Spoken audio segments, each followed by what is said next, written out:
जय श्री गणेश। नमस्कार, मैं आचार्य संजय द्विवेदी। मेरे समस्त प्रबुद्ध दर्शकों का मेरे चैनल पर हार्दिक स्वागत है। प्रिय दर्शकों, आज मैं मिथुन राशि का जनवरी 2025 का मासिक राशिफल लेकर आपके सम्मुख उपस्थित हूँ। जनवरी माह में जो ग्रहों की स्थितियां हैं तथा जो ग्रहों के परिवर्तन होंगे, इस माह में आपको किस प्रकार का लाभ देने जा रहे हैं, किन किन भावों में वृद्धि होगी, इस समय में आप कितना लाभ प्राप्त कर पाएंगे, अथवा कहीं पर कोई अवरोध, कोई समस्या है तो उसका क्या निराकरण है, संपूर्ण विश्लेषण मैं पूर्ण तरीके के साथ करने जा रहा हूं। प्रिय दर्शकों, इस राशिफल को आप अपने लग्न तथा राशि दोनों के अनुसार देख सकते हैं। अर्थात यदि आपकी मिथुन राशि है या मिथुन लग्न है तो ये राशिफल आपको देखना चाहिए। मिथुन राशि के लिए जनवरी माह के प्रारंभिक समय में जो ग्रहों की स्थितियां वो इस प्रकार होंगी। आपके द्वितीय भाव में मंगल होंगे जो अपनी नीच राशि में गोचर कर रहे हैं। आपके चतुर्थ भाव में केतु का गोचर होगा। आपके लिए षष्ठम भाव में बुध का गोचर चल रहा है। आपके सप्तम भाव में सूर्यदेव का गोचर चल रहा है। आपके नवम भाव में शनि के साथ शुक्राचार्य का गोचर चल रहा है। कर्म भाव में राहु हैं तथा आपके द्वादश भाव में गुरुदेव बृहस्पति का गोचर चल रहा है जो वक्री अवस्था में। इस माह का पहला परिवर्तन बुध का है, जब बुध षष्ठम भाव से निकलकर आपके सप्तम भाव में प्रवेश करेंगे, जहां पर महाप्रबल बुधादित्य योग का निर्माण होगा। उसके पश्चात 14 जनवरी को सूर्यदेव अपनी राशि का परिवर्तन करके आपके अष्टम भाव में प्रवेश करेंगे। 21 जनवरी को मंगल नीच राशि से निकलकर आपकी लग्न मिथुन राशि में प्रवेश कर जाएंगे। 24 जनवरी को बुध का प्रवेश आपके अष्टम भाव में होगा, जहां पर पुनः सूर्य बुध का योग बनेगा। उन शुक्राचार्य आपके नवम भाव से निकलकर दसम भाव में प्रवेश करेंगे, जहां पर ये अपनी उच्च राशि में होंगे, परंतु राहु के युति प्रभाव में होंगे। इस माह में जो स्थितियां दिख रही हैं, प्रारंभिक समय में 4 जनवरी तक जब तक बुध आपके षष्ठम भाव में है, कहीं न कहीं कोई रोग, कोई समस्या, कोई अवरोध, ये समस्याएं यहां पर रह सकती हैं। अब यहां पर लग्न के स्वामी तथा सुख के स्वामी जो बुध है वो आपके षष्ठम भाव में होंगे, तो रोग ऋण शत्रु के भाव में है। निश्चित रूप से वो समस्याएं चल रही हैं। सूर्यदेव का गोचर जब से आपके सप्तम भाव में प्रारंभ हुआ है, यहां से कुछ इन्होंने आपको लाभ देना प्रारंभ किया है। जब सूर्यदेव का प्रभाव आपकी लग्न को प्रबलता देने वाला है, आपको बहुत कॉन्फिडेंट बनाने वाला है, आपके अंदर ऊर्जा का सही प्रवाह करने वाला है, समस्याओं से तथा रोगों से मुक्ति दिलाने वाला है।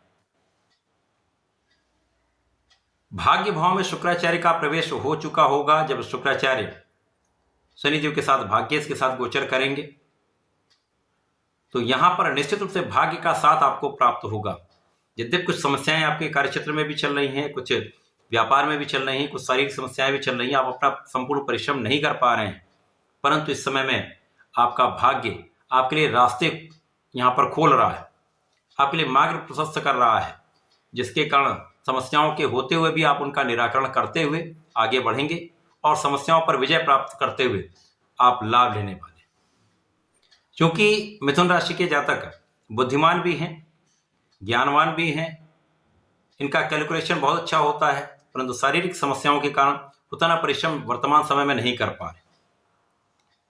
राहु का प्रभाव आपके कार्यक्षेत्र में अकेला होकर यहां से कार्यक्षेत्र में उतना लाभ नहीं प्रदान कर रहा है, क्योंकि यहां पर गुरुदेव बृहस्पति 12वें भाव में होने के कारण यहां पर जितना आप सोचते हैं उतना लाभ नहीं मिल पाता, एक्सपेक्टेड चीजें नहीं मिल पाती। परंतु जैसे ही बुध का गोचर परिवर्तित होकर आपके सप्तम भाव में हो जाएगा, तो यहां पर सूर्य और बुध का बुधादित्य योग प्रबल रूप से आपके सप्तम भाव में बनेगा। अब बुधादित्य योग एक ऐसा राजयोग है जो आपको आपके कार्यक्षेत्र से, शासन तंत्र से, सरकार से, शासनिक सेवाओं से, राजनीति से अथवा किसी भी क्षेत्र से जिसमें आप कार्य करते हैं, वहां पर आपको सर्वश्रेष्ठ बनाता है, आपको बहुत आगे बढ़ाता है।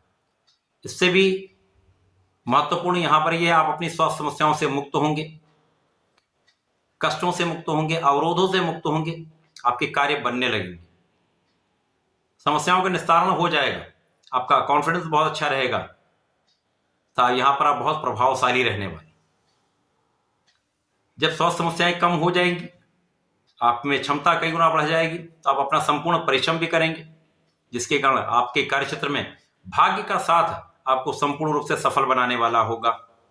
आपके लिए अवसरों का मार्ग प्रशस्त हो जाएगा, नए नए अवसर आपको प्राप्त हो सकते हैं। इसी प्रकार से साझेदारी में भी एक अच्छा लाभ मिलेगा। जीवन साथी के साथ सामंजस्य अच्छा होगा, मतभेद दूर होंगे तथा इस समय में निश्चित रूप से आपके व्यक्तित्व की विशालता यहाँ पर प्राप्त होने वाली है। एक विशेष आभामंडल आपका यहाँ पर प्राप्त होने वाला है। इस समय में धन का आगमन होगा। जो धन की समस्याएं आ रही थी, जो कार्यक्षेत्र में अवरोध आ रहा था, धन उतना आपको प्राप्त नहीं हो पा रहा था, वो समस्याएं दूर हो जाएंगी, जिसके कारण आप अपने सुख साधन बढ़ा सकते हैं। सुख साधनों में वृद्धि का ये अवसर आपको मिलेगा। सुख साधन का संपूर्ण लाभ आप लेने वाले। सरकार का तथा जनता का संपूर्ण प्रभाव आपको प्राप्त होगा, आपको सहयोग प्राप्त होगा, आप उससे लाभ लेने वाले। शासन तंत्र से आप संपूर्ण लाभ लेने वाले। यदि शासन में है, शासनिक सेवाओं में है, सरकार में है, सरकारी सेवाओं में है, तो यहाँ पर आपके कार्यक्षेत्र की निर्बलता दूर होकर आपको संपूर्ण रूप से एक अच्छा प्रभाव प्राप्त होने वाला है। सफलता भी मिलेगी। आपके कार्यक्षेत्र आपके मन के अनुसार आपके कार्य की सिद्धि हो सकती है। जब सूर्यदेव अष्टम भाव में चले जाएंगे तो यहाँ पर सूर्य को कोई त्रिकोदोष नहीं लगता है, परंतु ये आपके लिए पराक्रमेश होकर अष्टम भाव में जाएंगे तो यहाँ पर कुछ परिश्रम आप कम कर पाएंगे। किसी भी कारण से हो सकता है, तो यहाँ पर परिश्रम उतना नहीं कर पाएंगे, परंतु धन का लाभ यहाँ पर आपको विशेष रूप से होगा। पारिवारिक संपत्ति से, पैतृक संपत्ति से, पिता के भाव से, परिवार के भाव से आपको लाभ भी मिलेगा, धन का आगमन होगा। इसी प्रकार से जब मंगल आपके लग्न में चले जाएंगे तो यहां पर विशेष रूप से आप प्रभावी हो जाएंगे, क्योंकि नीच के मंगल का प्रभाव समस्या कर रहा था। आपके ऊर्जा का संपूर्ण उपयोग आप नहीं कर पा रहे थे। कहीं ना कहीं कोई ना कोई अवरोध, कोई समस्याएं आ रही थी, क्योंकि लाभ के स्वामी होकर ये नीच राशि में थे, धन के भाव में थे, तो लाभ भी कम, धन भी कम। परंतु जब ये लग्न में पहुंच जाएंगे तो विशेष रूप से फलदायी हो जाएंगे। धन का एक विशेष आगमन आपके पास होगा, लाभ में कई गुना वृद्धि हो जाएगी, आपकी इच्छाएं यहाँ पर पूर्ण होने लगेंगी, तो कार्य बनने लगेंगे। तो जितना आपने कष्ट झेला है, जितने आपने यहाँ संघर्ष किए हैं, संघर्षों का एक अच्छा लाभ आपको यहाँ पर प्राप्त होने वाला। इसी प्रकार से जब बुध अष्टम भाव में जाएंगे तो पुनः कुछ स्वास्थ्य समस्याएं हो सकती हैं, बाहर के भोजन से कुछ समस्या हो सकती है। अतः यहाँ पर आपको स्वास्थ्य का ध्यान रखना चाहिए, भोजन पर नियंत्रण करना चाहिए, योगा प्राणायाम करना चाहिए। परंतु सूर्य के साथ हैं तो यहाँ पर समस्याओं का निस्तारण आप कर पाएंगे, रोगों से बच पाएंगे, तो आप इस समय में धन का एक अच्छा लाभ ले पाएंगे। अचानक ही धन वृद्धि का योग यहाँ पर बनेगा। परंतु यहाँ पर आपको एलर्जी से, मौसम के रोगों से सावधान भी रहना चाहिए, अपना ध्यान भी रखना चाहिए। इसी प्रकार से इस माह में आपके सुख साधन बढ़ेंगे ही। सुख साधनों का संपूर्ण उपयोग आप करेंगे, जनता का संपूर्ण सहयोग मिलेगा। जो लोग राजनीति में, एक अच्छा पद प्राप्त हो सकता है, कार्यभार में विस्तार हो सकता है। इस माह में शत्रुओं का पराभव निश्चित है। जो अभी लग्न की निर्बलता के कारण जो समस्याएं आ रही थी वो यहाँ पर पूर्ण रूप से दूर होंगी। जो लोग ऋण के प्रयास में लगे हुए थे उनका ऋण यहाँ पर सैंक्शन हो सकता है, प्राप्त हो सकता है। इसी प्रकार से यहाँ पर शुक्राचार्य का जब परिवर्तन आपके कर्म भाव में हो जाएगा, जहां पर ये अपनी उच्च राशि में जाएंगे, तो जो लोग विदेश से संबंधित होकर कार्य करते हैं, विदेश में रहकर कार्य करते हैं, विदेश सेवाओं में हैं, उनको एक अच्छा लाभ प्राप्त होने वाला है। जो लोग मातृ स्थान से दूर होकर अथवा संबंधित होकर कार्य करते हैं तो उनके लिए विशेष अवसर है।